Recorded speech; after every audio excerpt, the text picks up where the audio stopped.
हिंदी का विरोध महंगा पड़ सकता है M.K. स्टालिन को।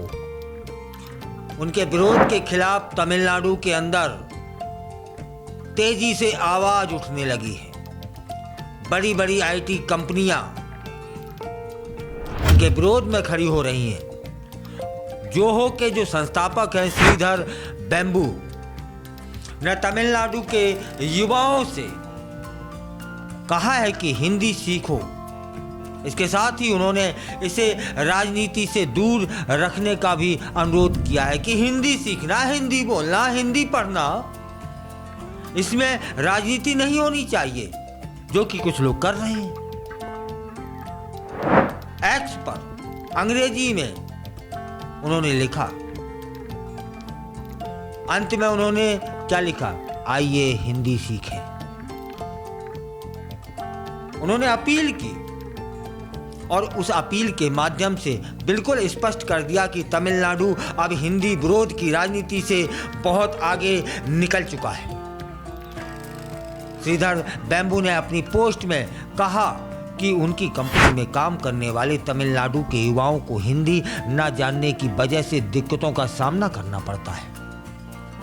बेम्बू ने बताया कि हिंदी सीखने की वजह, बेम्बू के मुताबिक उनकी कंपनी मुंबई, गुजरात समेत उत्तर भारत के कई राज्यों में काम करती है, लेकिन हिंदी न जानने की वजह से ही तमिलनाडु के कर्मियों को वहां नहीं भेजा जाता है। उन्होंने कहा कि हिंदी न जानने की वजह से उन्हें खुद भी दिक्कत महसूस होती है। इसी वजह से वह पिछले 5 साल से हिंदी सीख रहे हैं। अब हिंदी में होने वाली बातचीत का 20% तक हिस्सा समझ लेते हैं। 5 साल में से सीख रहे थे। श्रीधर की पोस्ट पर मिली जुली प्रतिक्रियाएं भी आई हैं, लेकिन कई लोगों ने उनकी बात का समर्थन भी किया है। बेंगलुरु में एक IT कंपनी में काम करने वाले तमिलनाडु के एक युवा कहते हैं कि हिंदी न जानने की वजह से वह सहकर्मियों से संवाद स्थापित करने में खुद को असहज महसूस करते हैं। तमिलनाडु के CBSE स्कूलों में 60 लाख बच्चे हिंदी पढ़ रहे हैं। श्रीधर बेम्बू की पोस्ट पर प्रतिक्रिया देते हुए तमिलनाडु के गुरुमूर्ति ने हिंदी विरोधी भावना का खंडन करते हुए आंकड़े पेश कर दिए।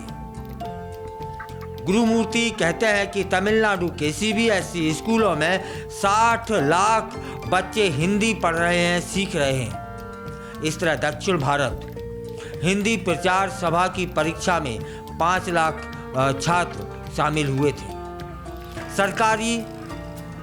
सरकारी सहायता प्राप्त स्कूलों में पढ़ने वाले सिर्फ 83 लाख छात्रों को हिंदी नहीं पढ़ाई जा रही। गुरुमूर्ति कहते हैं कि तमिलनाडु के 43% छात्र हिंदी पढ़ सकते हैं। श्रीधर बेम्बू ने गुरुमूर्ति के आंकड़ों का समर्थन किया है। ग्रामीण तमिलनाडु में CBSE स्कूल तेजी से खुल रहे हैं। केवल गरीब परिवारों के बच्चे जो इन निजी स्कूलों की फीस नहीं दे सकते, सरकारी स्कूलों में पढ़ने को मजबूर हैं।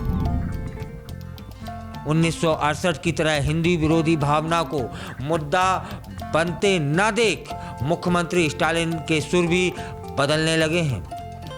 अब वे हिंदी विरोध को संस्कृत विरोध से जोड़ने लगे हैं। उनके मुताबिक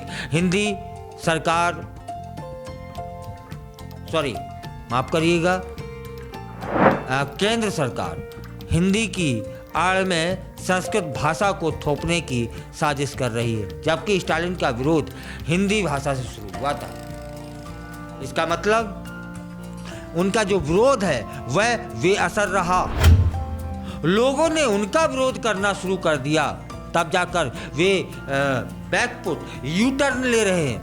अब हिंदी का विरोध किया था, तब फिर केंद्र सरकार पर आरोप लगा रहे हैं कि हिंदी की आड़ में संस्कृत भाषा थोपने का काम कर रही है केंद्र सरकार, जबकि ऐसा नहीं है। कब कहा है केंद्र सरकार ने? हिंदी भाषा की बात थी। और जिसका स्टालिन ने विरोध किया, और स्टालिन का जब विरोध हुआ तब वे यू टर्न लेने पर मजबूर हो गए हैं। और मुझे लगता है शायद इसी को राजनीति कहते हैं। भाषा पर राजनीति कितनी उचित है, आप बताइएगा।